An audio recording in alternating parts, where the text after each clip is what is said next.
இந்த புடவை எனக்கு நல்லாவே இருக்கு. சுஜாதா மாமாவை ஏமாத்தி வெறும் புடவையாவே வாங்கி வச்சிருக்கா. ஆமா, அன்னைக்கு என்ன சொன்னா? இனிமே என் புடவையை எடுத்து கட்டுற வேலையே வச்சுக்காதனா? சுஜாதா, இப்ப நான் உன் புடவையை எடுத்துதான் கட்டிருக்கேன். உன்னால நான் என்ன பண்ண முடியும்? இல்ல என்ன பண்ண முடியும் தான் கேக்குறேன். உமா, ஐயோ மாமா வந்துட்டார் போல இருக்கே. இத வரேன் மாமா. என்ன மாமா? என்ன உமா, எங்க கிளம்பிட்ட? அது வந்து மாமா, சந்தியா ஸ்கூல்ல இருந்து வரலையே, நீங்க கூட்டிட்டு வரீங்களோ இல்லையோன்னு நினைச்சு நானே போய் கூட்டிட்டு வரலான்னு தான் கிளம்புனேன். அதுக்குள்ள நீங்களே கூட்டிட்டு வந்துட்டீங்க.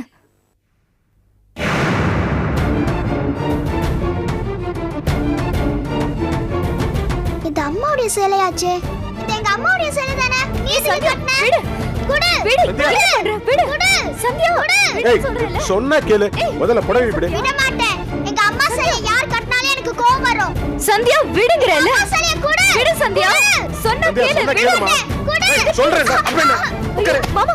அம்மா சேலை அவளே வீட்டை விட்டு போயிட்டு அப்புறம் என்ன சொல்லிட்டு இருக்க? அம்மா. மாமா, என்ன மாமா? அவனையே அடிக்கிறீங்க. தப்பு என் மேலதான். சுஜாதாவோட புடவை கட்டினதுல என்ன தப்பு இருக்கு? நான் அதை சொல்ல மாமா. இவ ஏன் பொண்ணு மாதிரி தானே.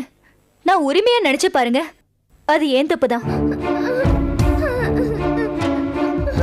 ஐயோ, அவ ஸ்கூல்ல தனியா இருப்பாளே, அவளை கூட்டிட்டு வரலாமே நினைச்சு அவசரமா கிளம்பினேனே, அதுவும் ஏன் தப்புதான். என்னதான் நான் அவ மேல பாசமா இருந்தாலும் அவ அம்மா வேற நான் வேறன்னு எனக்கு நல்லா உணர்த்திட்டா. அவங்க அம்மா சிலையை நான் கட்டுனதை பார்த்து எப்படி கோவப்பட்ட பாருங்க. ஆமா, எங்க அம்மா வேற நீ வேறதான். எங்க அம்மா சேலைய மத்தவங்க கட்டினா எனக்கு பிடிக்காது. அடிச்சே கொன்னுடுவேன். குழந்தைய லட்சணமா எப்படி நடந்துக்கணுமோ அப்படி நடந்துக்க. யார் எது பேசினாலும் வாயை மூடிட்டு, இல்லைன்னா தோலை உரிச்சிருவேன். போடி உள்ள.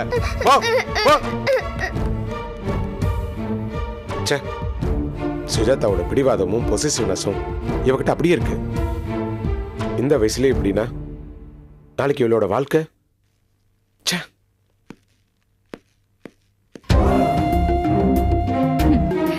என் வாழ்க்கை உங்க கூட அமைகிற வரைக்கும் நான் யார் வாழ்க்கையை பத்தியும் கவலைப்பட போறது இல்ல.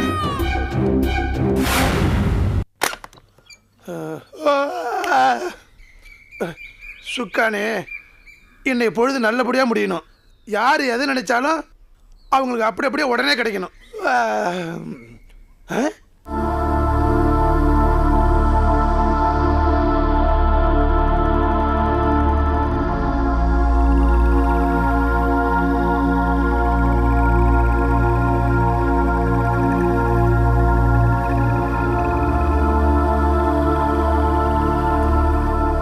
யாரு இவங்க? இவங்க ஏன் நம்ம வீட்டுக்கு முன்னால வந்து படுத்திருக்காங்க? என்ன நடக்குதுன்னு ஒண்ணுமே புரியலையே. சே, காலையிலே ஒரே குழப்பமா இருக்கு.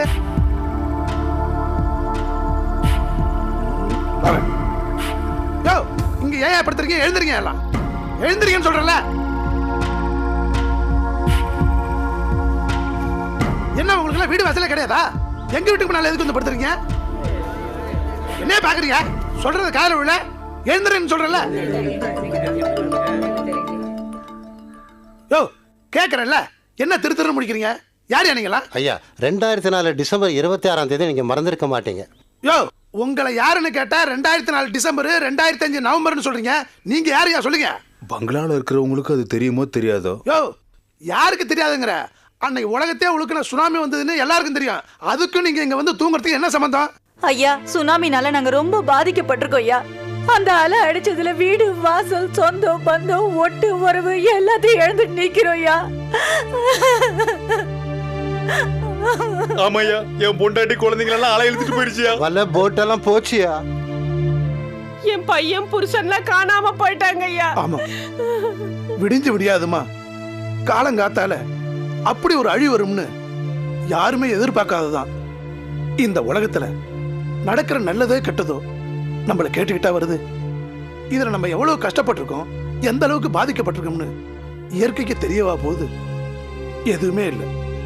ஆமா, சுனாமியால் பாதிக்கப்பட்டவங்களுக்கு அரசாங்கத்துல முழு வீச்சுல நிவாரண உதவி வழங்கிட்டு இருக்காங்களே. அரசாங்கத்துல இருந்து எந்த உதவியும் வந்து சேரலங்க ஐயா.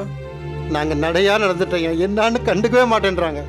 நாங்க என்ன பிச்சையா கேக்குறோம்? பொழைக்கிறதுக்கு ஒரு வழி தானேயா கேக்குறோம். ஐயா சும்மா கொடுக்க வேணாம் ஐயா, கடனா கொடுத்துட்டு திருப்பி கொஞ்சம் கொஞ்சமா வாங்கிக்கங்க ஐயா. இப்பவா அப்பவான்னு சொல்றாங்க, எங்களுக்கு எந்த உதவியும் செய்யலைங்க. இருக்கலாமா? உடனடியே எல்லாம் கிடைச்சிருமா? எவ்வளவு பேர் பாதிக்கப்பட்டிருக்காங்க. ஒவ்வொரு ஏரியாவை பொறுமையா தான் கொடுத்துட்டு வருவாங்க. 1.5 மாசமா ஒருவேளை சோத்துக்கு காத்து கிடக்குறையா, அப்பவும் கிடைக்குமாங்கிற உத்தரவாதம் இல்லைங்கய்யா. பாதிக்கப்பட்ட எங்களுக்கு நியாயமா கிடைக்க வேண்டிய உதவி எதுவும் எங்களுக்கு கிடைக்கலையா?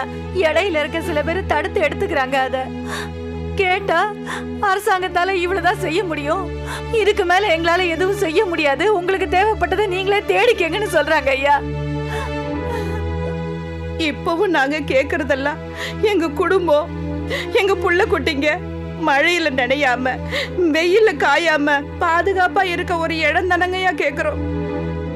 ஐயா, நேத்து வரைக்கும் நாங்களும் மான மரியாதையோட மத்தவங்க மாதிரி கௌரவமா வாழ்ந்தவங்க தான் ஐயா. எங்களோட உணர்வுகளை புரிஞ்சுக்கங்க ஐயா. ஐயா, நீங்க சொல்றதெல்லாம் சரிதாங்க. நீங்க அரசாங்கத்துல சொல்லி போறாங்கன்னா அவங்க ஏதாவது உதவி பண்ணுவாங்க. என்கிட்ட வந்து சொல்றதுனால என்னால என்னங்க செய்ய முடியும்? எதுவுமே செய்ய முடியாது. போங்க, அவங்கள்ட்ட போய் ஏதாவது உதவி கேளுங்க. போங்க ஐயா, சொல்றேன்ல. சிலா அம்மா, இவங்கெல்லாம் யாரும் எதுக்காக வந்திருக்காங்க? இவங்கெல்லாம் போன டிசம்பர்ல சுனாமி வந்தது இல்லம்மா, அதுல பாதிக்கப்பட்டவங்களாம். வீடு வாசல் சொந்த பந்தம் எல்லாத்தையும் இழந்துட்டு வந்து நிக்கிறாங்க. ஐயோ பாவமே. அப்புறமா இந்த அரசாங்கத்துல செஞ்சுக்கிட்டு இருக்குன்னு சொல்றாங்களா உதவி, அதெல்லாம் இவங்கள்ட்ட சரியா வந்து சேரலையாமா? உதவி வந்து சேரலையா? ஏன் என்ன பண்ணாங்க இவங்க கொடுக்காம? எங்களுக்கும் அரசாங்கத்துக்கு இடையில இருக்கிற அதிகாரிங்க, அரசியல் செல்வாக்குள்ளவங்க இதுலயும் அவங்க கைவரிசையை காட்டிட்டாங்கம்மா. அட பாவீங்களா, உங்க வாழ்வா சாவா போராட்டத்தை பயன்படுத்தி அவங்க வசதி வாய்ப்பை பெருக்கிக்கிட்டாங்களா? அவங்கள சும்மாவே விடக்கூடாது. அதுவும் வாஸ்தவம் தான். அதிகாரத்தை கையில வச்சிருக்கிற அவங்கள ஏத்துக்கிட்டு நாங்க என்னமா பண்ண முடியும்? அதான் புள்ள குட்டிகளோட பசியும் பட்னியுமா தெரு தெருவா அலையிறோம்மா. பாதுகாப்பா படுக்கிறதுக்கு இடத்தை தேடி அலையிறதே எங்க பொழப்பா போச்சுமா. முதல்ல எல்லாரும் உள்ள வாங்க, சாப்பிடுங்க, அப்புறமா அவங்கள என்ன செய்யலாம்னு யோசிக்கலாம். இல்லம்மா, நாங்க யார்கிட்டயும் கையேந்தி பழக்கம் இல்லம்மா. அப்படியே கையேந்தினாலும் கடல் அம்மா கிட்ட தாம்மா. பசி எங்களுக்கு ஒரு பிரச்சனையே இல்லம்மா. இல்லப்பா, பசி இருந்தா அதை பத்தி தான் யோசிக்கலாம். பசி போயிட்டா எல்லாத்தையும் பத்தி யோசிக்கலாம் இல்லையா? உண்மைதாம்மா. இப்ப நீங்க ஒருவேளை சாப்பாடு போட்டுருவீங்க, அப்புறம் அதனாலதான் நாங்க சொல்றோம், எங்களுக்கு இருக்கிறதுக்கு ஒரு இடம் கிடைச்சா போதும்மா, நாங்க எங்க வாழ்க்கைய பாத்துக்குவோம்மா. முதல்ல இருந்து சாப்பிடுங்க, அப்புறமா நடக்க வேண்டியதை பார்க்கலாம். வாங்க வாங்க, கூச்சப்படாம வாங்க.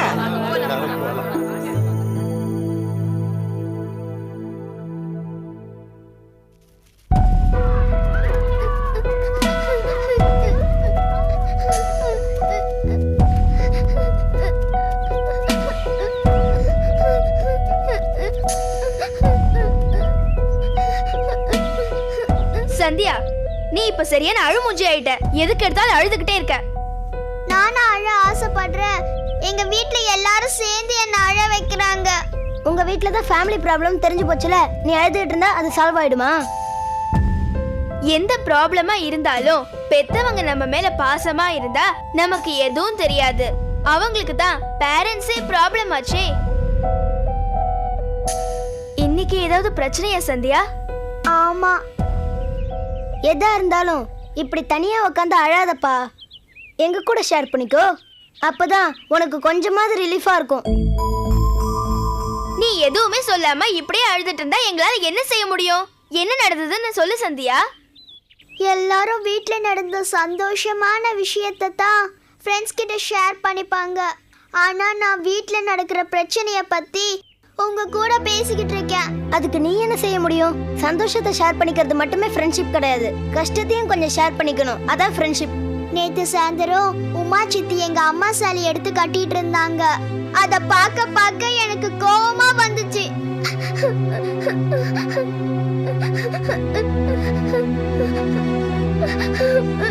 அவங்க தான் அறிவு இல்லாம அம்மாவோட சேலையை கட்டிக்கிட்டாங்கன்னா நீயாவது கொஞ்சம் விட்டு கொடுத்து போக வேண்டியதானே? எதை விட்டு கொடுக்கணும்னு சொல்ற? அம்மாவியா? அம்மாவையும் அம்மா யூஸ் பண்ண எதையுமே நான் யாருக்கும் விட்டு கொடுக்க முடியாது. நான் விட்டு கொடுக்கவும் மாட்டேன். அம்மா வீட்ல இல்லாத நேரத்துல அம்மா சமைச்ச கிச்சன், அம்மா துவைச்ச துணிக்கல்லு, அம்மா உட்கார்ந்த சேரு, அம்மா சாப்பிட்ட தட்டு, இப்படி எதை பார்த்தாலும் உடனே அம்மா ஞாபகம் வரும். ஓடி போய் அம்மா கழுத்தா இறுக்கமா கட்டிக்க தோணும். ஆனா அது முடியாதுன்னு எனக்கு நானே சமாதானம் ஆயிக்கிறப்ப இதுல இவ வேற எங்க அம்மா சாரிய கட்டி எங்க அம்மாவை ஞாபகப்படுத்தினா எனக்கு எப்படி இருக்கும்? சித்தி அவங்க வீட்ல இருந்து புதுசா எதை வேணாலும் கொண்டு வந்து யூஸ் பண்ணிக்கட்டும். எங்க அம்மா யூஸ் பண்ண எதை தொட்டாலும் எனக்கு கெட்ட கோவம் வரும். சந்தியா ப்ளீஸ். சாரி சந்தியா, நீ கொஞ்சம் பொறுத்துரு, எல்லாத்துக்கும் ஒரு நல்ல முடிவு வரும். அந்த நல்ல முடிவை வரவேற்க இங்க யார் யார் இருப்போம்னு தான் தெரியல. கௌரி, நான் எங்க வீட்டுக்கு போனா நிம்மதியாவே இருக்க முடியாது. அதனால நான் உங்க வீட்டுக்கு வரவா? இதுக்கு எதுக்கடி பர்மிஷன்? தாராளமா வா. தேங்க்ஸ் கௌரி. சரி வாங்க போலாம். போலாம். வா சந்தியா. எல்லாரும் சாப்பிடுங்க. கூச்சம் இல்லாம சாப்பிடுங்க. நீ சாப்பிடுமா? அம்மா அதெல்லாம் கவனிச்சுக்க.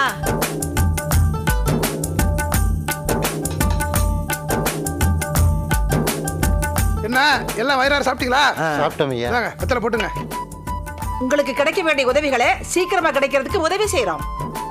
அம்மா, நான் சொல்றேன்னு தப்பா நினைக்காதீங்கம்மா. இப்படி சாப்பாடு போடுறது உங்களுக்கு வேணா பெருந்தன்மையான விஷயமா இருக்கலாம், ஆனா எங்க தன்மானத்துக்கு இது சரியா படலம்மா.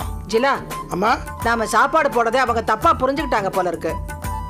ஐயா பெரியவங்களே, நாங்க உங்களுக்கு உதவி செய்யறோம்னு சொன்னது நியாயமா அரசாங்கம் செய்யற உதவிகளை நாங்க உங்களுக்கு வாங்கி தரோம்னு அர்த்தம். அதான் எல்லாத்தையும் அவனுங்களே ஏப்ப விட்டுட்டானுங்களே, நீங்க எப்படிமா வாங்கி கொடுப்பீங்க? தம்பி, அவங்க ஏப்பம் விட்டுருந்தாலும் சரி, தின்னு ஜீரணமா இருந்தாலும் சரி, நாங்க நினைச்சா எங்களால வாங்கி தர முடியும். எப்படி முடியும்? என்னங்க இப்படி நம்பிக்கை இல்லாம பாக்குறீங்க? நாங்க யாருன்னு சொன்னாதான் உங்களுக்கு நாங்க வந்து கொஞ்சம் வாயை மூடிட்டு சும்மா இருக்கியா? இதெல்லாம் போய் அவங்கள்ட்ட சொல்லணுமா? இல்லங்க, இவங்க நம்பிக்கை இல்லாம பாத்துட்டு இருக்காங்க. நாம யாருன்னு சொன்னாதானே உங்களுக்கு புரியும். ஏன் அதை பத்தி எங்களுக்கு சொல்ல தெரியாதா? ஏன் நான் சொன்னா என்ன? இந்த வீட்டுல நீதான் அம்மையா? சொன்னா கேளுங்க. உங்க சண்டை கொஞ்சம் நிறுத்துங்களா? பாதிக்கப்பட்டவங்க அப்படித்தாமா, இவங்களால என்ன முடியும்னு நினைப்பாங்க. இவங்க நம்மள நம்பணும்னா நம்ம வாயால பேசக்கூடாது, செய்கையில தான் செஞ்சு காட்டணும். அப்பதாமா நம்புவாங்க. கண்டிப்பா செஞ்சு காட்டுவோமா? ஐயா, நல்ல இடத்துக்கு வந்திருக்கீங்க, எல்லாம் நல்லபடியா நடக்கும். நீங்க போய் ரெஸ்ட் எடுத்துக்கங்க. சரி வாங்க.